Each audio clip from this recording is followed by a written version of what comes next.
Mm. Mm. Perfect, guys. Perfect.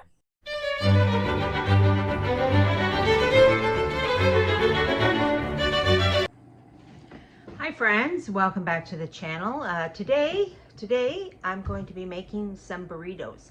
Some burritos to go into the freezers so that you can grab them for a quick snack or a quick meal, or maybe you have teenagers. It's a very easy thing to make your own burritos. Put them in the freezer and then you have an easy grab and go. I saw a recipe online. I'm not going to lie, this isn't my own recipe. I might tweak it a little bit more to our own preferences here, but I was watching a woman do this, and I'm trying to remember the name of her channel. I'll look it up later, and when I think about it, I'll mention it. And she was making these to put in the freezer, and I thought, wow, those look really good and really easy, and I feel like I want some of that in my life. As you know, my name is Mandy. I didn't mention that, guys. Welcome if you're new. My name is Mandy, and we're here in Canada, and the Mexican culture is not really something that's prevalent in Canada. Like back when I was a kid, we never heard of Mexican food. Like we didn't eat it. Like, well, first of all, I have very English roots, so and my father was German, so the ancestry of our food was leaning towards a very British cuisine, right? That's what I grew up on. And, you know, back in the 60s and the 70s, a lot of ethnic food wasn't around. Like, I remember, I'm old enough to remember when the first Chinese food restaurant came to the big city where I live, and they had to advertise that, that they also sold American food, even though we're Canadian.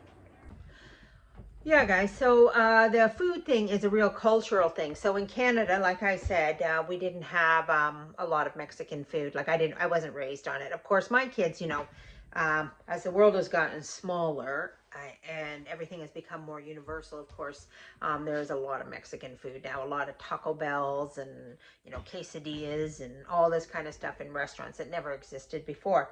But I was never one to make it. But now we're, but everybody loves it. Everybody loves a burrito. So today that's what we're going to do. We're going to make some burritos and we're going to put them in the freezer. So what I got here is 2 pounds of beef. I'm going to fry that up. I'm going to dice this onion and fry it up. And that's how we're going to start here. So let's go over to the stove. All right, so we're just going to fry up our onion here a little bit. And then we're going to add our beef. Get this in there. Okay, so we got our beef in here.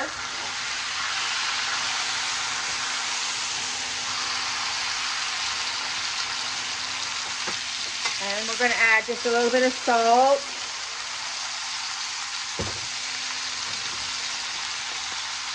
A little bit of pepper. A little bit of garlic.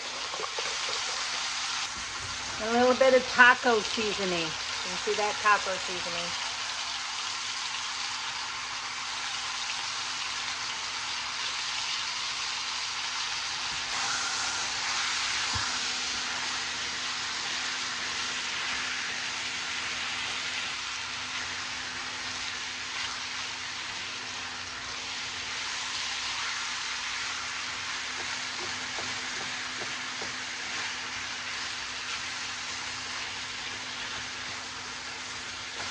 Okay, we're going to add, once we've got this all fried up, we're going to add some black-eyed beans and some Romano beans.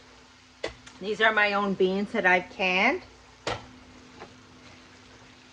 As soon as we get this fried up.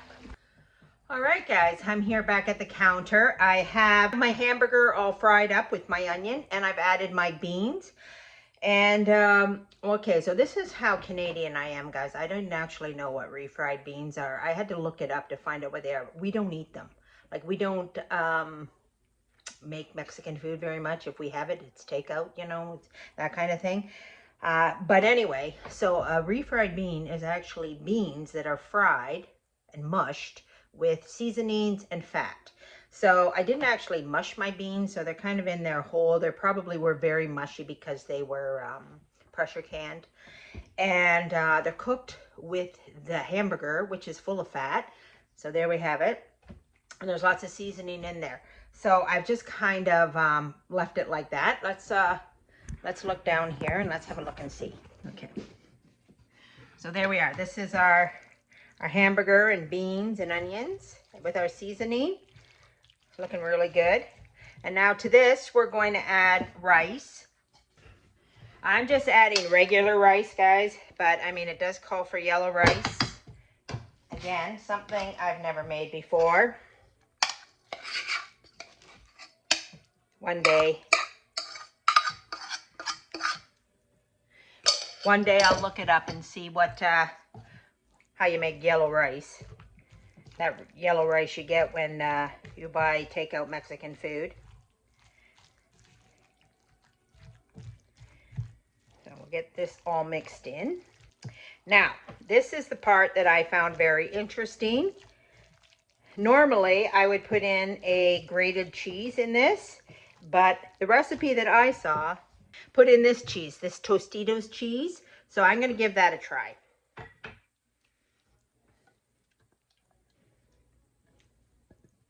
Okay. Going to get a better spoon.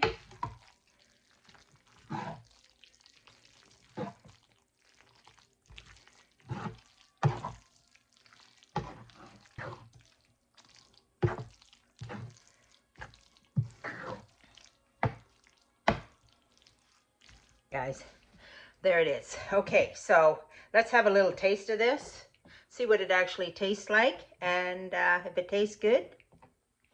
If it doesn't taste good, we're in trouble. But if it tastes good, then we're going to get it wrapped in our burritos.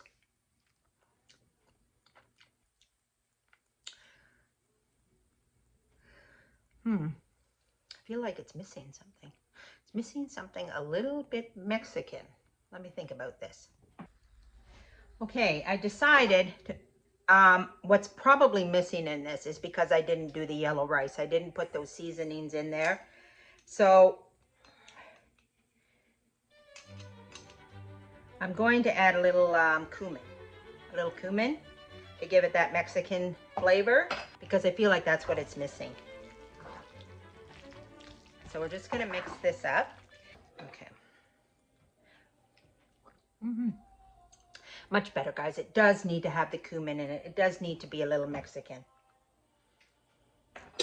Okay, so let's take it over to the table and let's roll these puppies up. Okay, guys, we're back at the kitchen table here, and we're going to put our burritos together. And I'm not going to lie, it was probably a week ago that I made the first part of this video.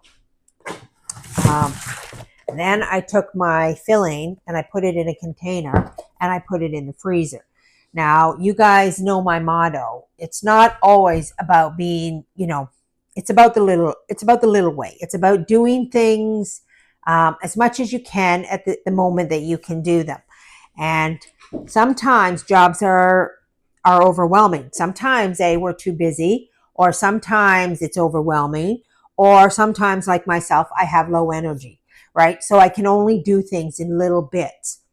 But that's okay. That's okay. It's better to do things in little bits here and there than to not do them at all, right? So maybe you have little children at home, or you have a busy life, you have a busy job.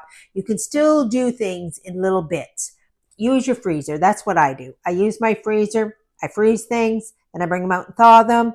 And I brought this out last night so that I could work with it today and to get these burritos done and then get them back in the freezer again. So anyway, so we have our meat here. Let's just put the camera down. I put my pastry mat on the table just to protect the table a little bit. I'm just going to bring, and keep it clean, keep things clean.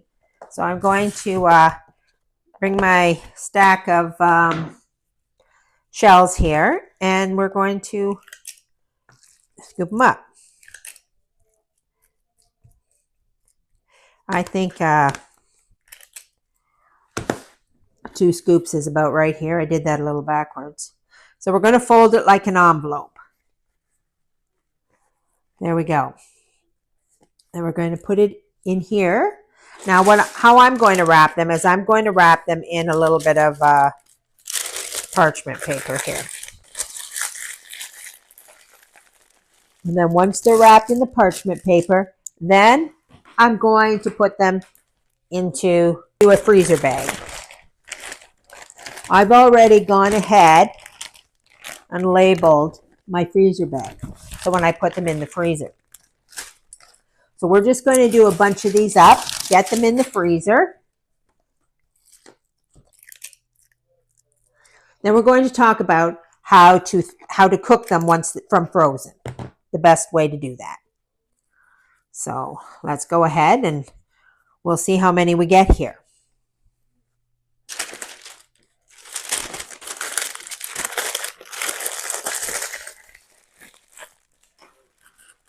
All right, guys, so we're over here and now we're going to discuss what to do with these burritos when they're frozen.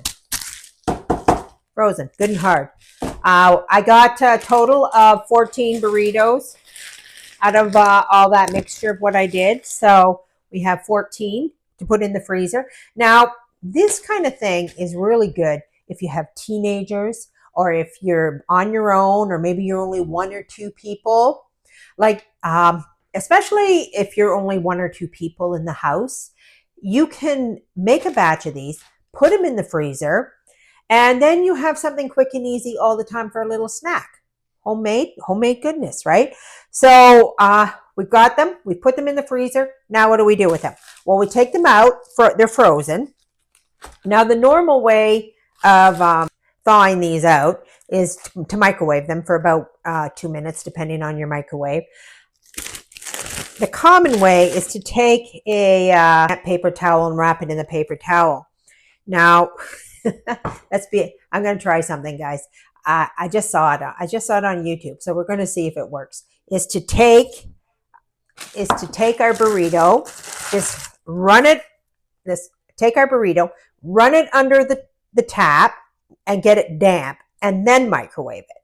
So I'm going to take this over there and I'm going to do that, and we'll see if it works just as well or better. I mean, because we're, it's one less step, getting out a paper towel, making it damp, wrapping it up, and let's see if it works. Okay, I've got my burrito out of the microwave. I had it in there for just under 3 minutes, 2 minutes and 45 seconds. I feel like it's still a little bit frozen in the center.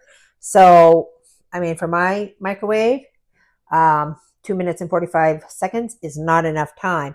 But what I want to do is and of course you can go ahead and you can eat it like this now once you've gotten it to the way you want it. And the water does make it softer and easier. It doesn't give you the hard crunchy bits that if you didn't put it in water. And it does make it like you've just wrapped it in a moist paper towel. So that works, guys. That works. Just run it under a little cold water, just enough to dampen it. Don't get it soggy. Don't overload the water. And you've got a burrito, and you just got to heat it in the microwave until it's cooked all the way through. Now, I'm not partial.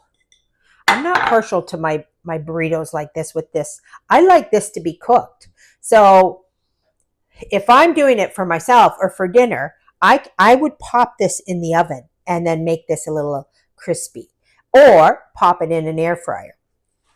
So I'm just going to pop it in the air fryer for a couple minutes here. The air fryer takes a little bit of time, guys. So at minimum, it's going to be 5-10 minutes in the air fryer. So we're just going to give that a second to cook, and we'll see how it is.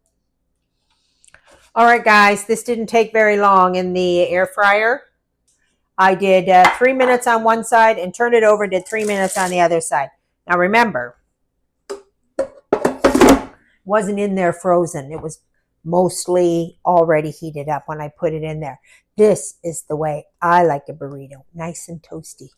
Once you've frozen your burritos, you can do many things with them. You can, eat them periodically for lunch, or teenagers here and there. You can zap them in the microwave if you like them like that. I mean, most people used to just eat them like that, but once we got introduced to the air fryer, and you can bake it in the oven. If you bake it from frozen, it's going to take at least half an hour. But if you did a whole bunch for the family, right, and then you'd have to turn them. Or you can make enchiladas. You can put them frozen into a pan and put sauce over them and stuff, and cheese, shredded cheese, enchilada sauce, and bake it in the oven. And then you can have a dinner. So there's many things that you can do with these burritos. And also, too, remember, what you put inside your burrito is all up to you, too. But just remember, if you're freezing your burrito, don't put anything in that the freezer doesn't like. Like the freezer really doesn't like avocado, and it doesn't like lettuce. So you don't put those things in your burrito. But anyway, guys, I was going to sign off, but let's not sign off because I want to taste this. Let's have a taste. All right. Let's cut into our burrito. Oh, isn't that nice? Really nice. There we are. That's nice. It's nice and hot in there. See, can you see the steam? It's coming up steam. I got the sour cream here because me and the sour cream, I love it.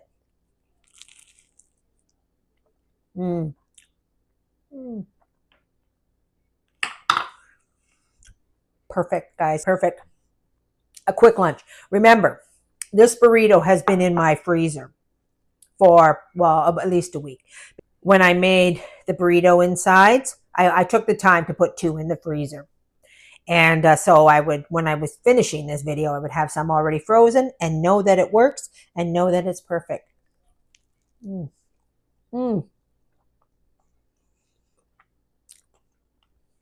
That is so good. And I've had frozen burritos. They used to be really cheap at the grocery store. I don't know if they still are. They used to sell them individually frozen for $1, so I used to often buy them. And they would do in a pinch when you were hungry. Those ones never had many meat in it. They were just beans and cheese. But this is spectacular. So give it a try, guys. Put it in your freezer, especially if you got those teenagers, or especially if you're just, living on your own, or living with a husband, or just one other person, or maybe a couple kids. This is quick, easy living if you do the prep work ahead of time. Okay, guys, God bless, and we'll see you next time on Back to Basics with Mandy. Have a good day.